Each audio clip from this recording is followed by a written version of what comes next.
Of course, it would be totally appropriate now, since I found myself on the field of discussing the tale, or would be more appropriate to say some kind of parents to our mainstream civilizational plateau, to mention not just father but also mother from some kind of personal perspective. For me, that would be Palestinian/Russian-backed identity.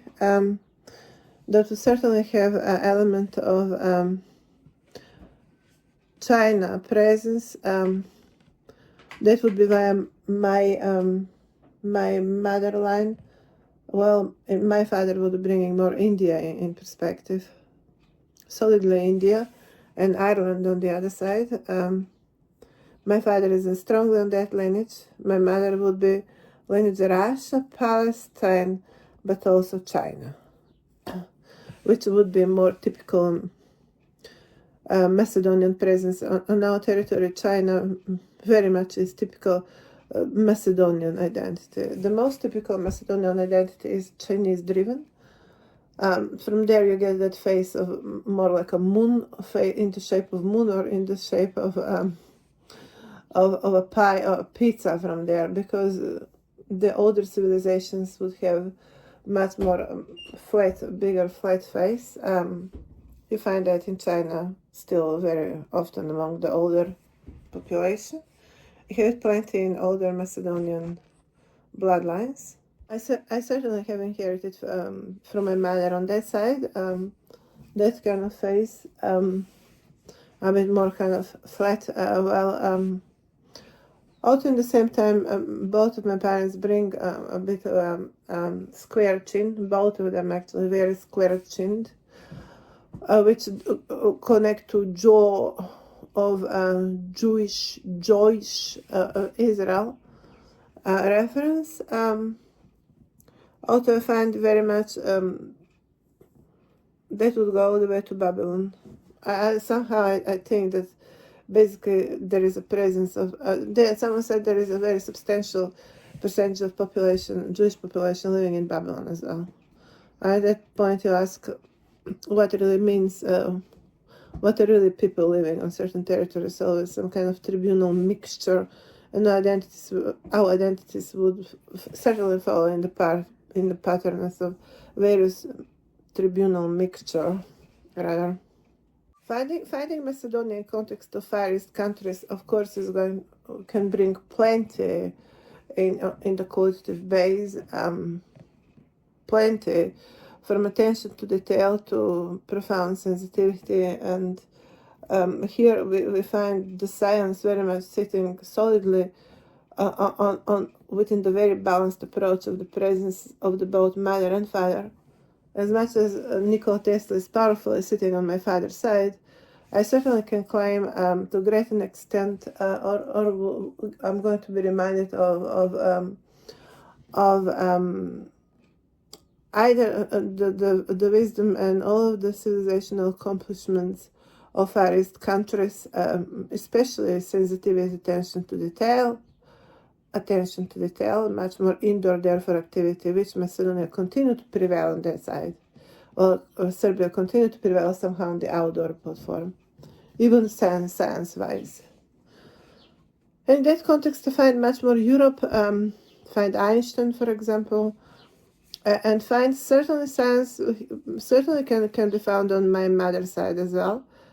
And it would be wrong to say in context of intelligence, the answer is going to go on one side or on the other side, because we ultimately find ourselves discussing protocol human, and the moment someone delivers protocol human, basically in that package it is the mind of human, and it is the DNA of that human, and what that DNA of humanity bring on the stage.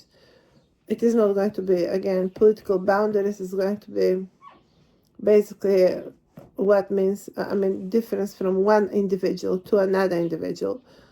But if nations still are convinced that they can get credit by listing the list of most powerful, accomplished individuals in their territories, and from there generate their national strength, in that context, I'm going to notice that Macedonia does have potential to bring its sensitivity forward, unless stupidly continue to waste it within some kind of external formulations and bring their internal national core identity somewhere in less relevant formulas, and basically it end up being washed out from its own historic heritage.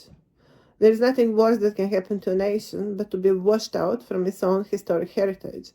We're going to find therefore today a very important critical point today where each of the nations need to return to much more careful management of national resources, let's call that, which means basically people living on their territories, bloodlines, history, historic heritage. Everything here comes in perspective, especially when it comes to individuals born on your territories, holding themselves as of your national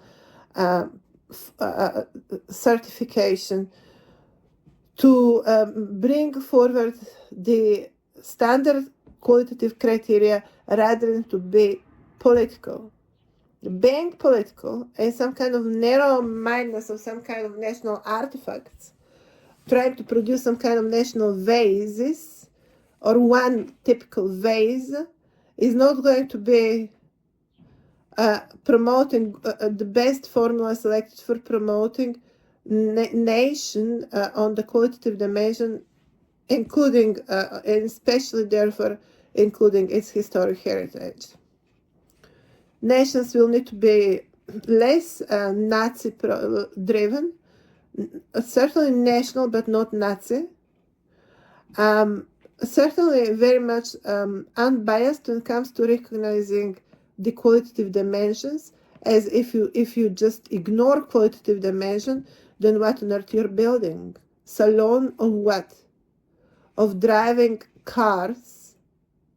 It's not going to be good enough to surface our discussion of today of national identity and competitive values of national identities.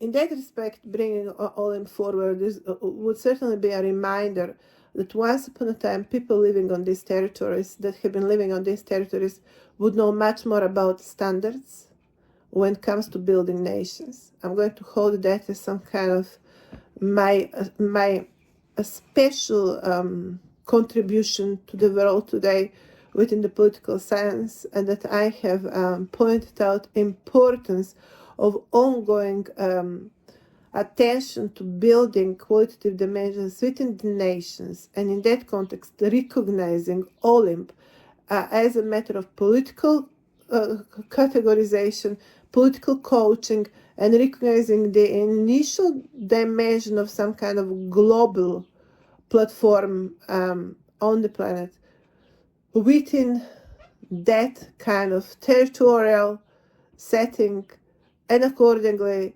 that level of cultural setting, although today it looks more like a reminiscence of the times that have been there once upon a time, people living there once upon a time, and standards almost lost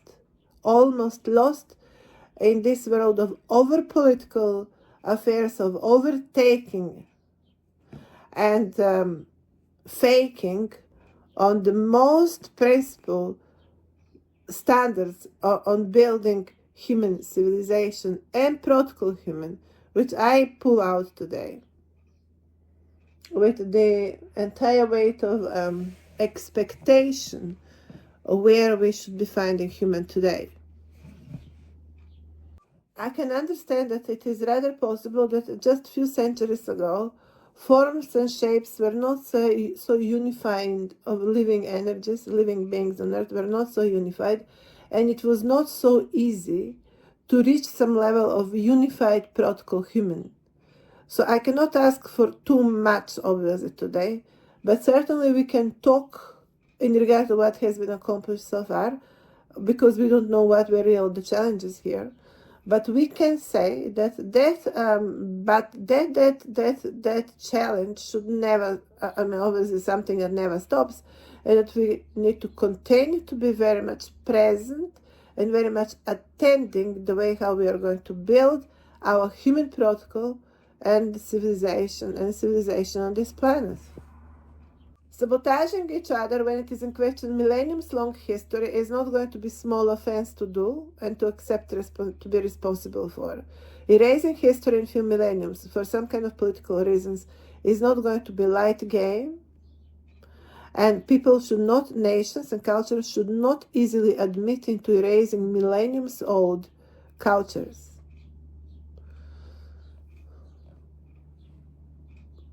When I just think about it, how many tribes and cultures have been already wiped out by someone touched as their gods themselves, which clearly appear absolutely they certainly have not been gods of anything. Certainly a human man standing out there thinking they can play God and erase tribes like that forever from the surface of Earth.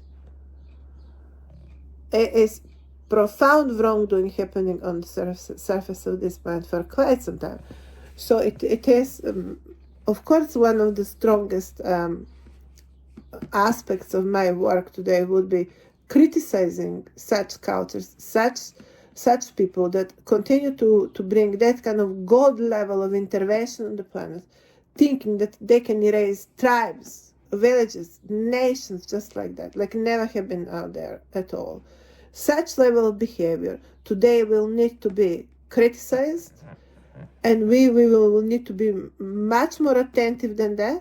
We need to locate who are these territories, who are these cultures, and to be very active into monitoring them in order to prevent any further, any future, present or future exercise of their free willing, of imagination. They are some kind of gods and they have right to go on the ground and do whatever they want.